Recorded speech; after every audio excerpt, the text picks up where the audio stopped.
운동을 많이 하고 운동에 좀 심취해 있는 사람들이 그런 말들을 합니다. 스쿼트를 하는데 한 50개를 하겠다라고 마음을 먹었다면은 50개를 다 채우고 나서 1개를 더하라라는 것이죠. 50개에서 1개를 더해서 51개를 한다고 해서 대단한 성과를 얻을 수 있겠느냐라고 생각할 수 있겠지만 50개라는 목표를 세우고 그 개수를 다 채웠는데 그리고 나서 1개를 더한다라는 것은 엄청난 고통이 따릅니다. 저도 해봐서 알아요. 50개 하려고 했는데 1개를 더하라고 하면 엄청나게 힘듭니다. 하지만 그 마지막 1개를 더했을 때 운동의 효과가 극대화될 수 있다라는 것이죠. 저는 클래식 악기인 플룻을 전공을 했습니다. 학교 다닐 때 실기 시험을 볼 때면 매번 이제 실기 시험을 보는데 주어진 곡을 가지고 이제 연주를 하면서 실기 시험을 봅니다. 그런데 시험 칠 곡만 연습하는 것이 아닙니다. 먼저는 기본기 연습을 철저하게 해야 하는 것이죠. 날마다 기본기 연습을 합니다. 그래서 소리 내는 연습을 오랜 시간 동안 하고, 그리고 이제 태클링 연습으로 손가락 돌리는 연습, 그리고 텅깅하는 연습 등도 또 따로 합니다. 그리고 나서는 여러 가지 패턴으로 된 이제 연습곡들을 이제 연습을 하죠. 그렇게 기본기 연습, 연습곡 연습까지 다 마치고 난 다음에서야 실제 연주할 연주곡을 이제 접하면서 연습을 하는 것입니다. 이 연주곡도 처음부터 끝까지 연결해서 계속해서 이렇게 반복해서 연습하기도 하지만은 또 잘 안 되는 부분, 좀 디테일하게 연습이 필요한 부분은 따로 이제 떼내서 그 부분만을 더 집중적으로 연습을 하기도 합니다. 그렇게 하루에 최소 20번 이상을 반복해서 연주곡을 연습하고 나면 어떻게 됩니까? 녹초가 되는 것이죠. 기본기 연습도 했지, 연습곡 연습도 했지, 또 연주곡도 20번 이상 연습을 하니까 너무 이제 지치고 힘들게 되는 것입니다. 그런데 그럴 때 연습을 마치고 그냥 집으로 돌아가느냐, 아니면 마지막 한 번의 연습을 더 하느냐가 실제 연주 때의 차이를 만들어낼 수 있다라는 것이죠. 너무나 오랜 시간 연습해서 정말 몸이 너무 힘들고 녹초가 되었고, 또 같은 곡을 계속해서 반복해서 연습을 했기 때문에 너무나 지루하기도 합니다. 그러나 그러한 때에 마지막 온 힘을 다 짜내서, 전 먹던 힘까지 다 짜내서 한 번 더 연습하는 사람이 실제 본 연주를 성공적으로 해낼 수가 있다라는 것이죠. 이것은 우리의 인생에서도 그대로 반영될 수 있는 것이죠. 다른 사람들보다도 한 번 더 연습하고 한 번 더 노력하면은 그것에 따르는 보상이 반드시 주어진다라는 것입니다. 우리의 신앙생활도 마찬가지입니다. 한 번 더 하나님의 말씀을 읽고, 하나님의 말씀이 내게 뭐라고 말씀하시는지 한 번 더 말씀을 깊이 상고할 때 우리 하나님의 뜻을 우리가 깨닫게 되어서 우리가 하나님을 기쁘시게 하는 삶을 살아갈 수 있다라는 것이죠. 한 번 더 깊이 있게 기도함으로 하나님의 나를 향하신 뜻을 깨닫게 될 수 있다라는 것입니다. 특별히 우리는 좋은 일들이 많이 있을 때, 경사가 자꾸 겹쳐서 일어날 때, 그리고 승리가 내 눈앞에 보이고 모든 일들이 잘 되어 가고 있다라고 느낄 때 한 번 더 하나님의 말씀을 읽고 말씀을 더욱더 깊이 상고하고 조금 더 기도의 자리로 나가야 하는 것입니다. 그래야 하나님이 주시는 완벽한 승리와 축복을 누릴 수 있게 되는 것이죠. 그런데 많은 사람들이 승리를 눈앞에 두고 마지막 순간에 마지막 힘을 다하지 못하고 끝까지 인내하지 못해서 쓰러지는 경우들이 있어서 안타까운 그런 일들을 겪는 분들을 보게 됩니다. 그래서 어떤 일이든지 처음과 마지막이 가장 중요하다라는 것이죠. 처음 시작할 때 첫 단추를 잘 꿰어야 하고, 마지막 이제 끝날 때 마지막 힘을 다해서 마지막을 잘 마무리해야 하는 것입니다. 오늘 본문의 이스라엘 백성들은 파란만장하고 지긋지긋한 40년의 광야 생활을 마치고 이제 가나안 땅으로의 입성을 코앞에 두고 있는 상황입니다. 이제 요단강만 건너면 젖과 꿀이 흐르는 땅, 약속의 땅으로 들어가게 되는 것입니다. 그러나 아직은 요단강 건너편 모압 평지에서 약속의 땅을 바라보고만 있는 것이죠. 이제 정말로 마지막 단계에 다다르고 있는 것입니다. 하나님께서 그들의 선조 아브라함에게 그 가나안 땅을 약속하신 이후 가나안 땅의 입성은 이스라엘 백성들의 수건 사업이었습니다. 지금 이 순간 가나안 입성을 눈앞에 둔 이스라엘 백성들에게는 역사적으로 가장 중요한 순간이다라고 말할 수 있을 것입니다. 이 중요한 순간에 이스라엘의 리더십은 교체되었고 이스라엘 민족의 새로운 지도자 여호수아는 두려움에 떨고 있었습니다. 그도 그럴 것이 지금까지 이스라엘 백성들을 인도했던 지도자 모세는 백성들의 신임을 받고 있었던 지도자였고 광야 40년 그 방황의 생활 동에서도 이스라엘 백성들을 잘 지도하고 잘 인도했던 그런 지도자였습니다. 새로운 지도자 여호수아는 과연 나도 모세처럼 이스라엘 백성들을 잘 지도하고 잘 이끌 수 있을까? 확신이 서질 않았고 그래서 불안한 마음이 있었다라는 것이죠. 이렇게 불안한 마음을 가지고 있을 때 하나님께서 여호수아에게 위로의 말씀을 주고 계시는 것입니다. 본문 5절을 읽어보겠습니다. 내 평생에 너를 능히 대적할 자가 없으리니 내가 모세와 함께 있었던 것 같이 너와 함께 있을 것임이라. 내가 너를 떠나지 아니하며 버리지 아니하리니. 아멘. 내가 모세와 함께 있었던 것과 같이 너와도 함께 할 것이다 라고 용기를 북돋워 주고 있는 것이죠. 이제 요단강을 건넌 뒤에는 가나안의 여러 족속들과 전쟁을 벌여야 하는 그런 상황에서 하나님은 새로운 지도자 여호수아에게 세 차례나 용기의 말씀을 북돋워 주고 있는 것입니다. 뭐라고 용기를 주십니까? 내가 너와 함께 할 것이다. 내가 너를 떠나지 아니할 것이다. 내가 너를 버리지 아니할 것이다. 라고 말씀합니다. 함께 할 것이고 떠나지 않을 것이고 버리지 않을 것이다. 라고 용기를 주십니다. 이 약속은 훗날 예수님께서 제자들을 사역지로 보내실 때 하신 말씀과 똑같은 말씀이죠. 마태복음 28장 19절 20절 같이 읽어보겠습니다. 그러므로 너희는 가서 모든 민족을 제자로 삼아 아버지의 아들과 성령의 이름으로 세례를 베풀고 내가 너희에게 분부한 모든 것을 가르쳐 지키게 하라. 볼지어다 내가 세상 끝날까지 너희와 항상 함께 있으리라 하시니라. 아멘. 세상 끝날까지 너희와 항상 함께 있으리라 라고 말씀해 주십니다.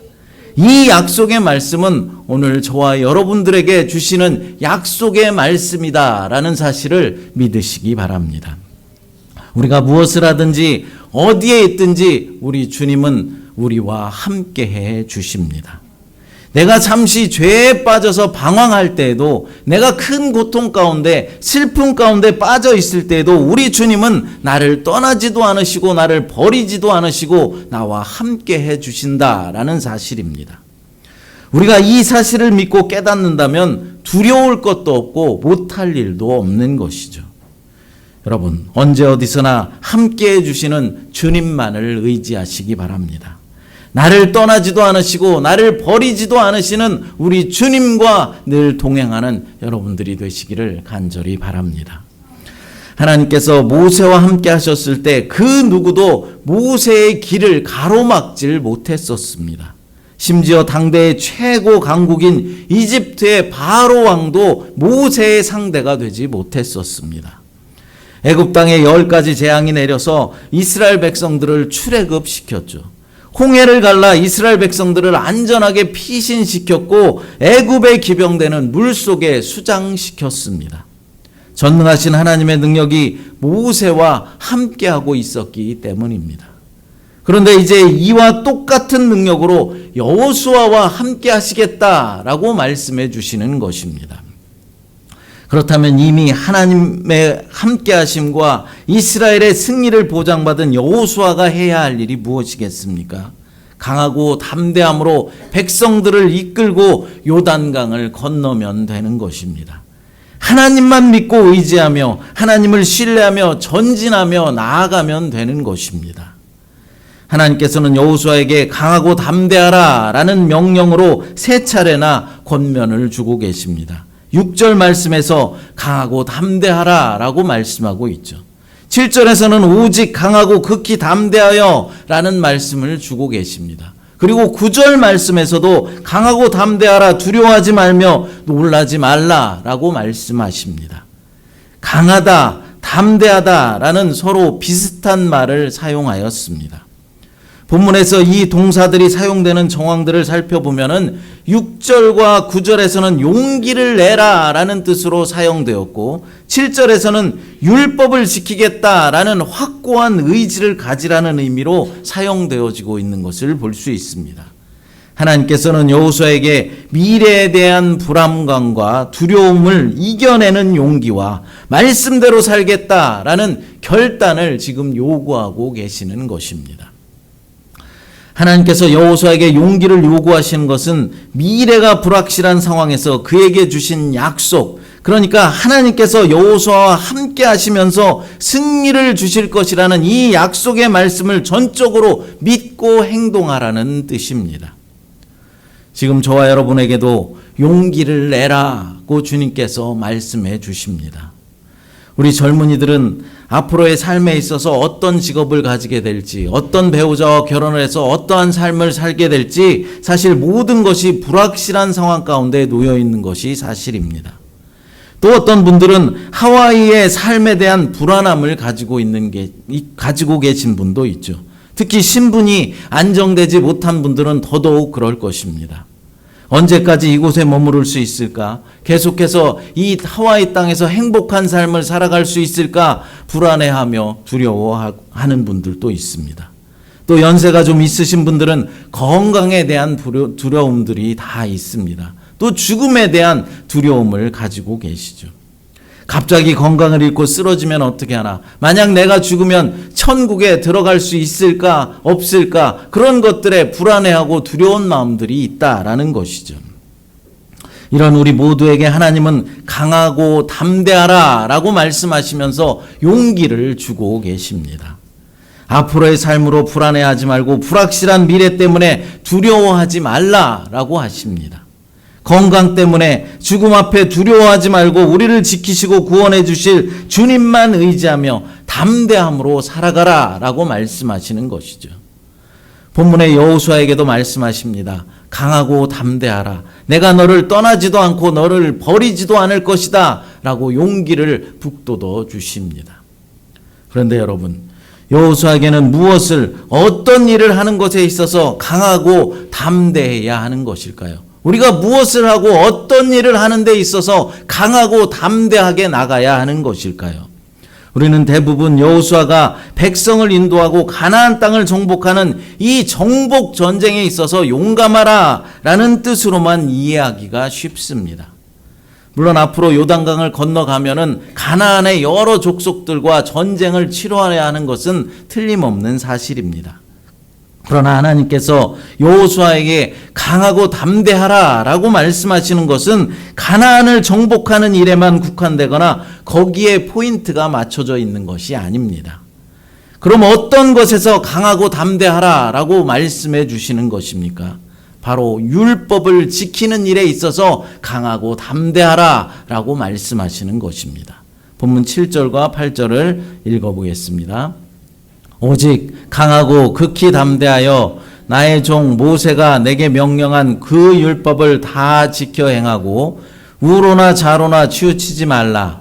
그리하면 어디로 가든지 형통하리니 이 율법책을 내 입에서 떠나지 말게 하며 주야로 그것을 묵상하여 그 안에 기록된 대로 다 지켜 행하라. 그리하면 내 길이 평탄하게 될 것이며 내가 형통하리라. 아멘. 그 율법을 다 지켜 행하라 라고 말씀하고 계십니다. 하나님께서 새로운 지도자 여호수아에게 요구하시는 것은 전쟁에 필요한 용맹이 아니라 열정적으로 율법을 지키겠다라는 의지와 각오인 것입니다. 여기서 율법은 하나님의 말씀을 의미하는 것이죠. 그러니까 하나님의 말씀에 순종하고 열정적으로 지키겠다라는 그런 의지가 필요하다라는 것입니다. 우리에게도 필요한 것은 하나님의 말씀을 강하고 담대하게 지키며 그 말씀에 순종하겠다라는 각오입니다. 그럼 하나님의 말씀을 강하고 담대하게 지키는 일이란 어떤 것을 말하는 것일까요? 몇 가지로 살펴보도록 하겠습니다. 첫째로 우리말 성경에는 잘 나타나 있지는 않지만은 하나님께서는 여호수아에게 율법을 지키는 일에 있어서 매우 신중하고 조심할 것을 당부해 주고 있는 것입니다. 그러니까 온 몸과 마음을 율법을 지키는 일에 쏟으라는 것입니다. 그렇습니다. 우리는 하나님의 말씀을 지키고 그것에 순종하는 일에 있어서 최선을 다해야 하는 것이죠. 그런데 오늘날 우리는 하나님의 말씀을 너무나도 쉽게 대하는 경향들이 있는 것 같습니다. 예를 들어서 10계명의 제4계명이 무엇입니까? 안식일을 지켜 거룩하게 지키라라는 것이죠. 안식일을 거룩하게 지키라라는 말씀입니다. 그런데 안식일은 오늘날 주일로 대체가 되었습니다. 그런데 현대의 많은 성도들은 무슨 일만 있으면 주일을 지키는 일을 너무나도 쉽게 포기해버리는 경향들이 있다라는 것이죠. 분명히 주일을 지킬 수 있는 다른 방법들이 있는데도 기어이 주일을 범하는 일을 서슴지 않고 행하는 모습들을 보이고 있는 것입니다. 물론 정말로 몸이 너무나도 아프거나 전염병 때문에 걱정이 되거나 자신이 아니면 대체할 사람이 전혀 없거나 정말로 그렇다면 하나님께서도 이해해 주실 수도 있을 것입니다. 그러나 그런 것이 아니라면 돈을 조금 쓰면 되는 일이고 내가 조금 손해보면 되는 일이거나 분명히 주일에 자신이 하지 않아도 되는 일인데 굳이 자신이 나서서 일을 한다거나 하는 것은 엄연한 잘못이고 안식일을 범하는 죄가 되는 것입니다. 그런데 현대의 신자들은 별것도 아닌 작은 일에 있어서도 주일을 너무나도 쉽게 범하는 모습을 보게 되어서 안타깝습니다. 그만큼 하나님의 말씀을 쉽게 대하고 있다라는 것이죠. 하나님의 말씀을 우습게 여기고 있는 것입니다. 그러나 우리는 하나님의 말씀을 지키는 일에 온 몸과 온 마음을 다해야 하는 것입니다. 그것이 믿음의 사람이고 하나님의 축복을 받을 사람이며 천국을 소유한 주의 백성들이기 때문입니다. 둘째로 하나님께서는 여호수아에게 모든 율법을 지키라고 명령하십니다. 내게 명령한 그 율법을 다 지켜 행하고 라고 말씀하고 있죠. 내가 지키고 싶은 말씀만 지키고 내가 지키고 싶지 않은 말씀은 순종하지 않아도 되는 것이 아니라 모든 하나님의 말씀을 지키고 그 말씀에 순종해야 한다라는 의미입니다. 성경은 수많은 율법들을 지키다가도 그 중에 하나라도 범하면 율법을 범하는 것이 된다라고 말씀하고 있습니다.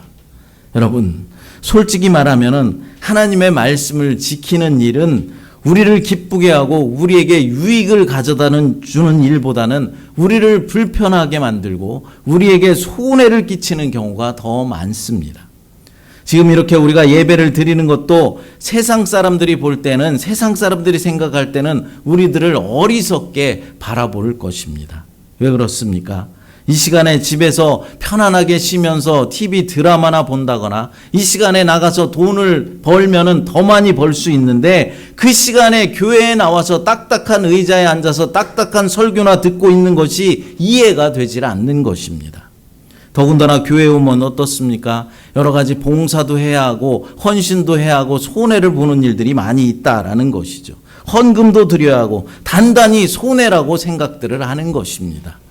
그럼 우리가 이런 불편함과 손해를 감수하면서 하나님을 예배하고 하나님의 말씀에 순종해야 하는 이유가 무엇이겠습니까?